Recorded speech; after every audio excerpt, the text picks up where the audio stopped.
Hello hi नमस्कार, मी नंदा तुम्हा सगळ्यांचं स्वागत करते टेलिगप्पामध्ये. ढिंच्याक दिवाळी सुरू झालेली आहे आणि आपल्यासोबत तुम्हा सगळ्यांची लाडकी मालिका घरोघरी मातीच्या चुली मालिकेची टीम आहे. तुम्हा चौघांचं स्वागत आहे. कसे आहात? पहिला मस्त मस्त. खूप छान दिसताय चौघांही. लुक बद्दल मला ऐकायला नक्कीच आवडेल. काय थीम होती, कशी तयारी झाली? ढिंच्याक दिवाळी आहे आणि माझा हा लुक माझ्या बायकोने केलेला डिझाईन केलाय. आहे वाव. आणि सगळं तिच्या आवडीचं सगळं तिने चूज केलेलं आहे. तर हे सगळं क्रेडिट माझ्या बायकोला जातं. तू काय सांगशील? मला एक कलर दिला होता पर्पल. Okay. सो त्याच्या जवळपास जाण्याचा आम्ही सगळ्यांनीच खूप प्रयत्न केलाय, कारण दिवसभराचं शूटिंग त्यातून थोडासा वेळ काढून एक करणं, सो आम्ही सगळ्यांनीच जरा पुरेपूर त्या कलर पॅलेटमध्ये जाण्याचा प्रयत्न केलाय. आणि जमलंय. माझी साडी सोयरा ब्रँडची आहे. Okay. आणि हे माझ्या फ्रेंडने सगळं Design. जमवाजमव केलेली आहे. लास्ट मिनिटला जे मुलींचे प्रॉब्लेम्स होतात सो असा एक छान एक तयार झालेला आहे. खूप सुंदर झालाय. Thank you so much. तू काय सांगशील?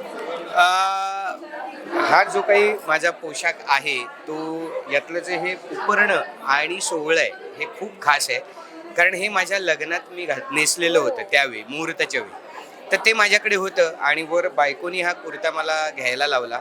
या सोहळ्यावर हा कुर्ता छान दिसेल असं ती म्हणाली. हे जे गळ्यातलं मोत्याचा जो काही हे आहे दागिना तो सुद्धा तिनेच दिलेला आहे.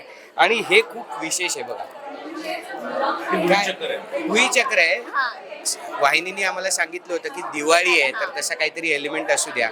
मग माझ्या लेकीने किमयानी आणि मुग्धानी मिळून हे बरं. केलेलं आहे. वा. त्यामुळे हे मी इथे लावलंय शेल्यावर. त्यामुळे हा दिवाळी इव्हेंट हे माझ्या कायम लक्षात राहील. नक्कीच आहे. किती गोड तर आहे. हा एकत्र छान दिसतंय नाही हा. का? त्यामुळे मला आवडलं कसं दिसते आणि camera. लग्नाची आठवणही जोडली गेली. लग्नाची आठवण आहे त्यामुळे विशेष एकदम खूप असं आहे. छान, खूप छान लुक झालाय. तू काय सांगशील मला? खूप छान दिसतेस.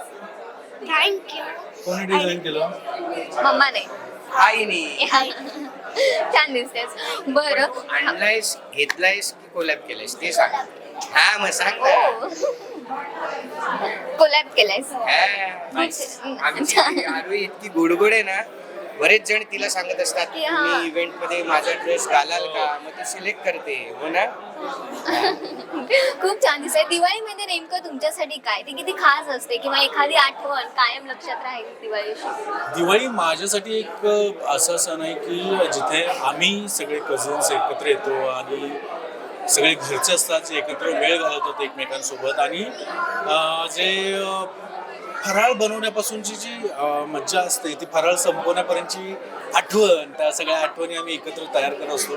असा हा सण दिवाळी आहे माझ्यासाठी. म्हणजे आणि म्हणजे आम्हा कलाकारांना घरी जास्त जाता येत नाही. 1 दिवसासाठी 2 दिवसासाठी जाता येतं, पण जितका दिवस आम्ही तिथं जातो, जितका वेळ तिथं असतो, खूप चांगल्या आणि गोड आठवणी तयार करून आम्ही परत येत असतो. तू बोलणार आहेस आरोही? हो. दिवाळीची मजा सांगणार आहेस? तुला का आवडते सांग ना. मीच बोल लाजते. दिवाळी बघा, दिवाळी मला खूप आवडते. याचं सगळ्यात आधीचं कारण म्हणजे शाळेला सगळ्यात जास्त सुट्टी दिवाळीत असायची. कारण दिवाळीत बरेच सण असतात. म्हणजे धनत्रयोदशी असते, दिवाळी पाडवा असतो, भाऊबीज असते, नरक चतुर्दशी असते. त्यामुळे मोठा सण आहे, त्यामुळे मला खूप आवडतो. आणि सगळ्यात गोड आठवण म्हणजे नरक चतुर्दशी, पहिली आंघोळ ज्याला आपण म्हणतो. सकाळी उठायचं, आधी जाऊन फटाका लावायचा. आता लावत नाही गेली 25 वर्ष, पण लहानपणी. आणि मग घरी यायचं, अभ्यंग स्नान करायचं उठणं वगैरे लावून. मग पुन्हा नवीन कपडे घालायचे, कुटुंबासोबत देवळात जायचं, देवळात आशीर्वाद घेऊन घरी येऊन एकत्र फराळ करायचा. तो आनंद विसरता न येण्यासारखा आहे. कारण तेव्हा तर फराळ 12 वर्ष होत नव्हता. आता अलीकडे सगळंच 12 महिने, 12 वर्ष नाही 12 महिने उपलब्ध असतं. मग पूर्वी फराळ दिवाळीतच व्हायचा. म्हणजे चकली, लाडू, चिवड्याची वाट दिवाळीपर्यंत बघायला लागायची. ती एक गंमत होती दिवाळीची. त्यामुळे अजूनही मला दिवाळी आवडते. 5 दिवस दिवाळीचं लग्न काही दिवसांनी, बरेच दिवस चालणारा हा सण असतो. त्यामुळे मजा संपत नाही. त्यानिमित्ताने पाहुणे येतात, त्यानिमित्ताने नवीन गोष्टी घरात येतात. त्यामुळे दिवाळी काय तुळशीच्या लग्नात ना, म्हणजे मला असं आठवतं, एक छोटी आठवण आहे. तुळशीचं लग्न असायचं ना, तर त्याच्यासाठी फटाके खरेदी करायला ना आम्ही मग पैसे स्वतःच कमवायचो. मग शेतात रानात जाऊन वगैरे बोरं गोळा करायचे, चिंचा गोळा करायच्या आणि आवळे असायचे, आवळे गोळा करायचे आणि ते बाजारात किंवा सकाळी सकाळी विकायला बसायचं. आणि 50 पैशाला तो ढीग असायचा बोरांचा, आवळ्याचा, चिंचेचा. कारण तुळशीमध्ये ठेवायला लग्नाच्या वेळेस ते लागतं. सो ते आम्ही करायचो आणि तसे ते फटाके पैसे जमवून संध्याकाळी फटाके गोळा करायचो. तुळशीचं लग्न लागलं की फटाके फोडायचो. Wow. सो ती एक आठवण आणि मजा यायची ती ते सगळं करायला. म्हणजे असं नव्हतं की बाबा पैसे नाहीयेत म्हणून नाही, पण ती एक मजा मजा असायची, होती. मजा होती. बाकीची मुलं करतात आम्ही करायचो ते आठवण असायची आणि कॉम्पिटिशन असायचं. म्हणजे कोणाची जास्त खपतायत, कोण जास्त फटाके आणतं वगैरे हे सगळं कॉम्पिटिशन असायचं. नाही खरंच दिवाळीचा सण साजरा करण्याची पद्धत जरी बदलली असेल ना, ती आठवणी कायम लक्षात राहणारे आहेत. मालिकेतही आम्हाला असंच काहीतरी ढिंच्याक बघायला मिळतंय सध्या इकडचं तिकडे आणि खूप गोंधळ चाललाय. अजून काय?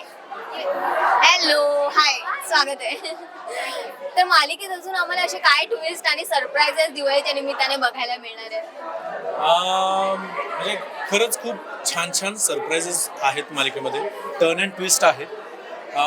ही माया कोण आहे हे तुम्हाला लवकरच कळेल आणि तिला का किडनॅप केलं हेही तुम्हाला लवकरच कळेल. मास्क मॅन वगैरे सगळ्याच गोष्टी आहेत. खूप नवनवीन रूप आता वळण घेणार आहे मालिका आणि लवकरच खूप साऱ्या गोष्टींचा उलगडा होणार आहे. सो त्यासाठी बघत राहा आमची मालिका तुम्ही नक्कीच. हा, मी हेच सांगेन, वळणं मालिकेत येतच राहतात. फटाके आमच्या मालिकेत सध्या जे वाजतायत ना ते असेच वाजत राहणार आहेत. रोषणाई अशीच होत राहणार आहे. त्यामुळे तुम्हाला आनंद असाच मिळत राहणार आहे. त्यामुळे तुम्ही बघायला विसरू नका घरोघरी मातीच्या चुली. दोघं रील स्टार्स पण आहे, म्हणजे रील एवढ्या त्यांच्या व्हायरल असतात आणि डेली असतात आम्हाला काही पोस्टिंग. तू काय सांगशील यांच्याबरोबर काम करण्याचं? करत असते हा, ते माझ्या डोळ्यात ना तुम्ही बघा. ऍक्च्युली हा हे सांगायला पाहिजे, कारण रील्स आमच्या खूप फेमस होतात. येस, त्यातल्या 90% रील्स आमची ऋतू शूट करते. म्हणून तिलाच प्रश्न होता की तुझा अनुभव कसा? आणि ती नुसती शूट करत नाही, ती एक्सपर्ट आहे की कशी शूट केली Angle पाहिजे, आणि हे किती सगळं. सेकंड असली पाहिजे, कधी पोस्ट केली पाहिजे.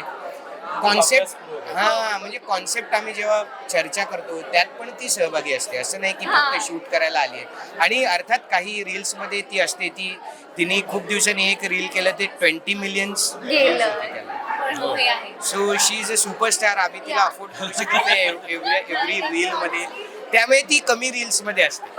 ते पण खूप कोऑपरेटिव्ह आहेत. म्हणजे त्यांचं असं कधीच नसतं की मी काहीतरी सांगितलं की ते जेन्युइनली त्याचा विचार करून प्रत्येक रीलमध्ये त्यांचं ती थॉट प्रोसेस दिसते मला. आणि खूपच गोड आहेत ते सगळे. प्रत्येकाचं एक वेगळा ह्युमर आहे आणि दॅट इज व्हेरी इम्पॉर्टंट. आम्ही सगळे याची 5 बोट आहोत, कोणीच सारखी नाही आहोत आम्ही. पण आमच्या सगळ्यांचा जो एक पेजवरती येऊन आम्ही जे रील करतो ना, वी ऑल एन्जॉय. आणि म्हणूनच तुम्ही एन्जॉय करता, कारण की आम्ही ते एन्जॉय करतो मुळात. आता घरोघरी मातीच्या चुली या मालिकेत ज्या 2 कुटुंबांमुळे फटाके वाजतात त्यातलं दुसरं कुटुंब आलेलं आहे. आपण त्यांचं स्वागत करूया. सयाजीराव आणि कावेरीबाई, म्हणजेच सुनील दादा आणि गीताताई.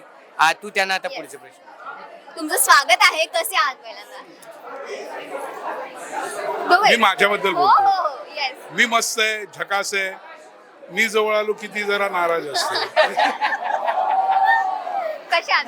असं मी पण खूप छान आहे आणि आमची सगळी फॅमिली छान आहे. राधा Yeah. पूर्ण आमची फॅमिली छान आहे. जशी यावर्षीची दिवाळी ढिंच्याक असणार आहे तशी मालिकाही ढिंच्याक सध्या चालते, त्याबद्दल काय सांगाल? आमची मालिका सुरू झाल्यापासून ढिंच्याकच आहे. येस. पहिल्यापासून फटाक्यांवर फटा आहे. आणि आता मला वाटतं सगळ्यात मोठा फटाका आता फुटणार, म्हणजे सध्या फुटणार चालू आहे, आहे. Yes. फुटणार आहे. त्याची तुम्ही आतुरतेने वाट बघत असाल. होईल, तुमची निराशा होणार नाही. जोरदार फटाका असणार आहे तो. हे दिवाळीचे सरप्राईजेस आम्हाला मिळो आणि तुमची मालिका अशीच चालत राहो. थँक्यू सो मच आणि तुम्हाला दिवाळीच्या खूप खूप थँक्यू शुभेच्छा. थँक्यू.